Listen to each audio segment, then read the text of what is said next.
दोस्तों, आज़ाद बोल इंडिया देख रहे हैं आप। मैं हूं आदिल खान आज़ाद। बहुत बुरी खबर से आपको रूबरू करवाने जा रहा हूं। तुर्की और सीरिया में शक्तिशाली ज़लज़ले ने यानी भूकंप ने भयंकर तबाही मचाई है और तबाही के अनगिनत वीडियोस में आपको दिखाने जा रहा हूं। रिक्टर स्केल पर ये जो भूकंप आया है, इसकी जो तीव्रता थी वो 7.8 मापी गई है। जिस वक्त ये भूकंप आया उस वक्त लोग अपने घरों में सो रहे थे, सुबह का वक्त था। भूकंप की वजह से सोते वक्त सैकड़ों लोगों की मौत हो गई। ये आंकड़ा हज़ारों में भी पहुंच सकता है क्योंकि अभी राहत कार्य जारी है। मलबा हटा नहीं है। आप शहर की तस्वीरें देख रहे होंगे।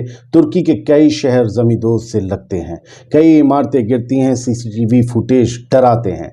तेज़ ज़लज़ले से कई इमारतें मलबे में तब्दील होती नजर आती हैं। भूकंप कितना ज़ोरदार था इसका अंदाज़ा इसी बात से लगा लीजिए कि इसके झटके साइप्रस और मिस्र तक महसूस किए गए।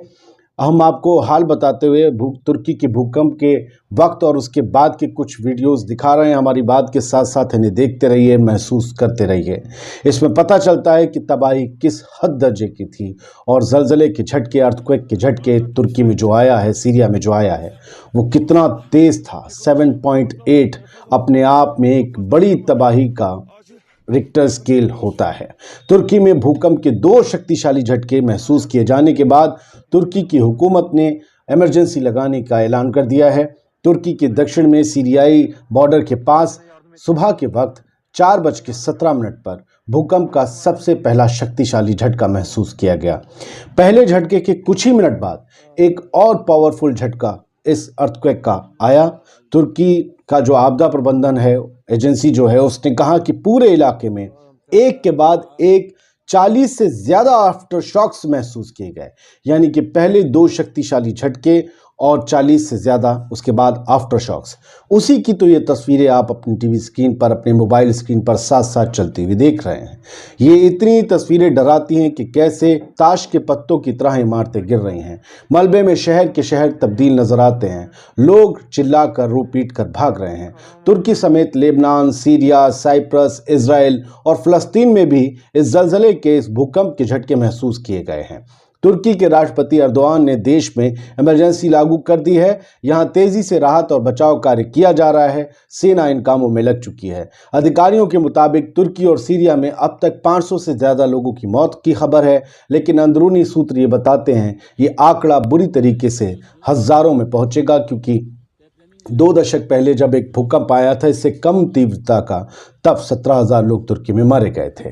भूकंप के झटके तुर्की की राजधानी अंकारा और दूसरे शहरों समेत लेबनान, सीरिया, साइप्रस, फ़लस्तीन में भी महसूस किए गए।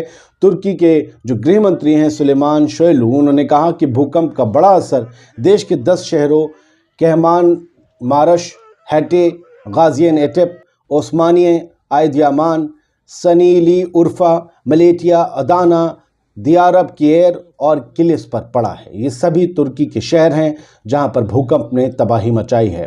तुर्की और उसके पड़ोसी सीरिया में भूकंप की वजह से 500 से ज़्यादा लोगों की मौत हुई है। ये अभी तक के सरकारी आंकड़े हैं। आप जानते हैं कि हकीकत इनसे परे और इनसे ज़्यादा बड़ी होती है। अधिकारियों का ये कहना है वहाँ पर कि मौतों का ये आंकड़ा तेज़ी से बढ़ सकता है। सीरिया के अलेप्पो शहर, लटाकिया, हामा और टार्टस में भूकंप की वजह से बहुत बड़ी तबाही हुई है। ये देश पहले ही ISIS के जुल्म जबर से वैसे ही बड़ी तबाहियों से जूझ रहा था। अलेप्पो में बड़ी संख्या में इमारतों के गिरने की खबरें हैं। हम वहां के लिए दूसरा एपिसोड अलग से सीरिया पर बनाएंगे।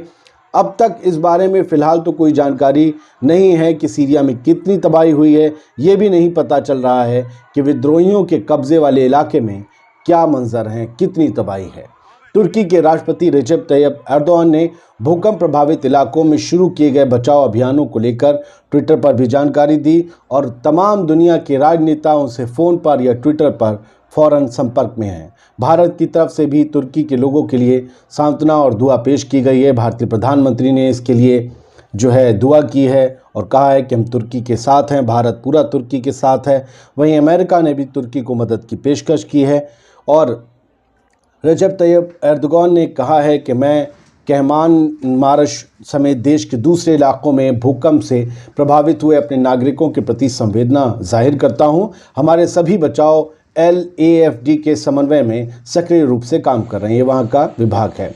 हमारी तलाश और बचाव टीमों को भूकंप प्रभावित इलाकों में तेज़ करते हुए भेज दिया गया है। इसके साथ ही गृह मंत्रालय समेत तमाम दूसरी एजेंसियों की तरफ से बचाव अभियान शुरू कर दिया गया है। तुर्की की सलामती के लिए दोस्तों पूरी दुनिया दुआ कर रही है और इस सिलसिले में हम भी दुआ करते हैं कि मरने वालों का आंकड़ा कम से कम हो। तुर्की जो पूरी तरीके से तबाह हो गया है, तुर्की के कई शहर, अब उन्हें वापसी करने में कई दशक लगेंगे।